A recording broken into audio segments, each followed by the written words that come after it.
family. We're joined now by Brooklyn Nets point guard Spencer Dinwiddie. And? And? Your neighbor.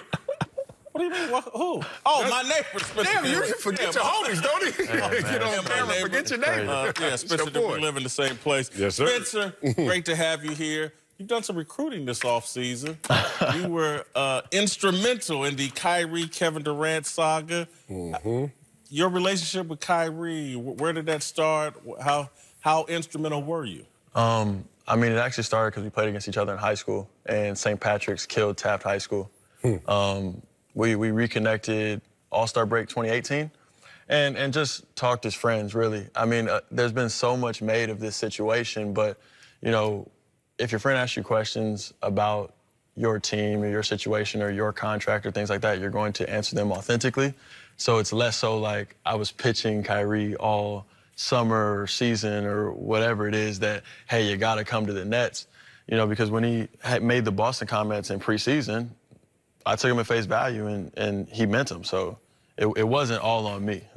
Yeah, but you said Kyrie started talking about playing in New York City in December. And I ain't got the schedule in front of me, but I think that's like in the season still. So how did you take that and what was that conversation about? Well, what he said, it was in reference to my contract extension. And he said New York might be fun next year. So he didn't say I'm going to New York next year. Yeah, I'm listening. You know, so with that being said, I just took it at that. You know, he's kind of cryptic sometimes. It is what it is. Like, maybe it was, obviously free agency was on his mind. I mean, how couldn't it be? It was, He was coming up into free agency. It's a big year for him. He was super focused on season at the time still. He wanted Boston to make a run, obviously. So there's a lot of things that was going on through his mind, and we talked about a myriad of different topics.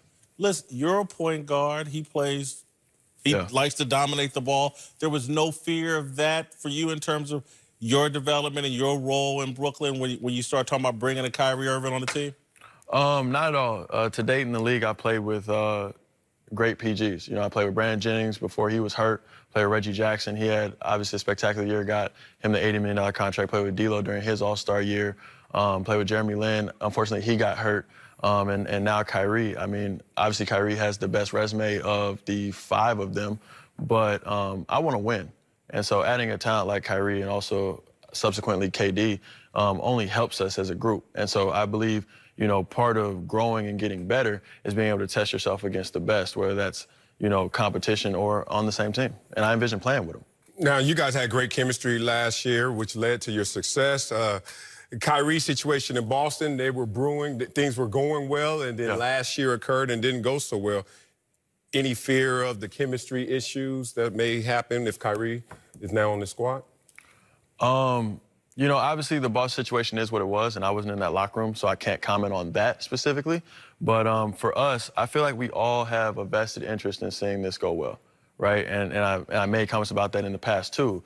I took less than a contract extension to stay because I believe we would build something that we could win.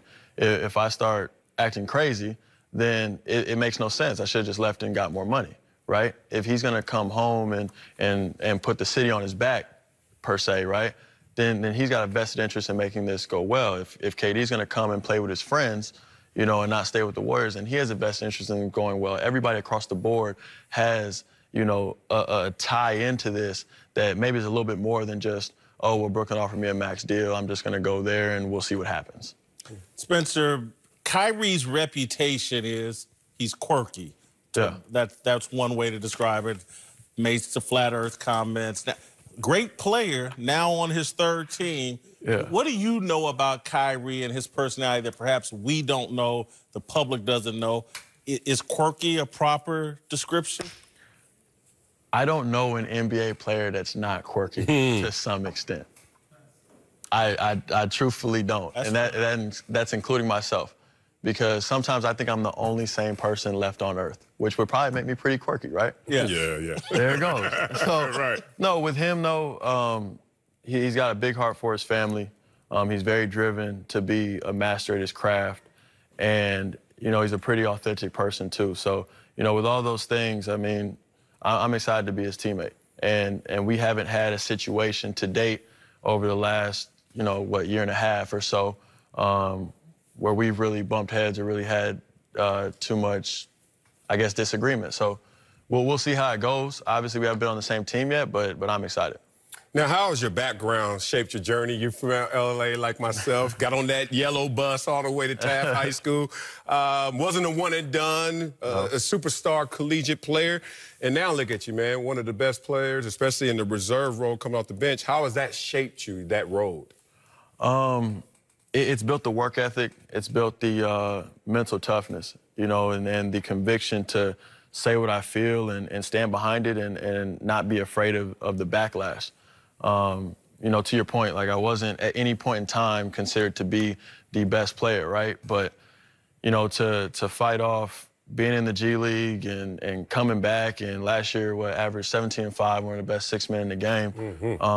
I made the comments before the season that nobody could guard me, and everybody laughed at me, and was like a top 3 ISO player in the league. So, you know, if looking at all that stuff is just, hey, I am who I am.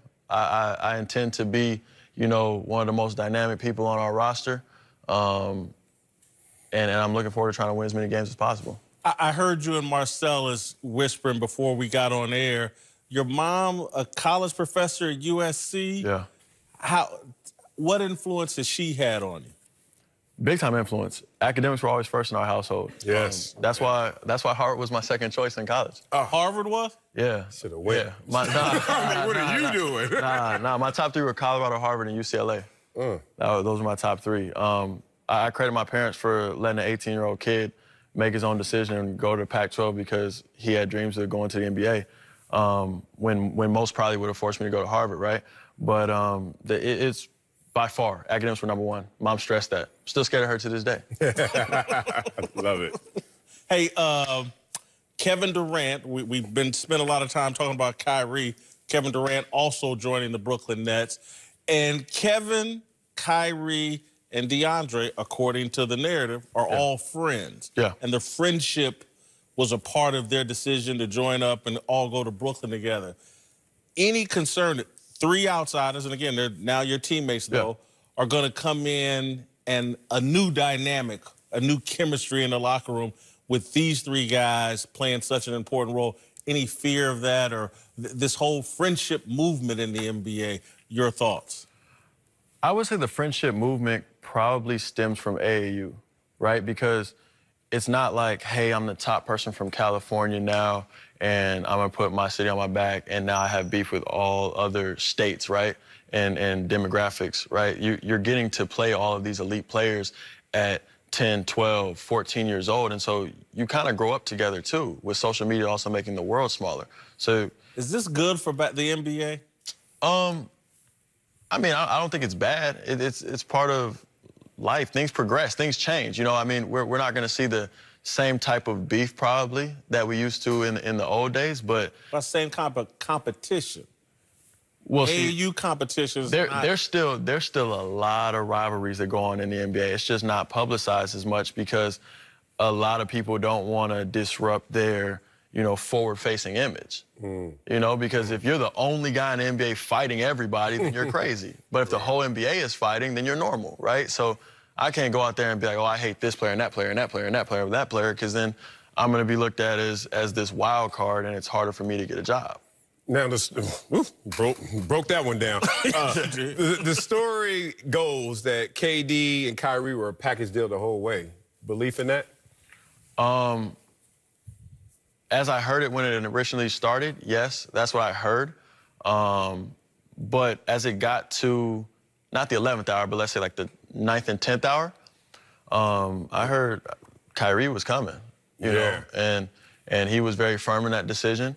And then it was all about whether KD was going to join him or not.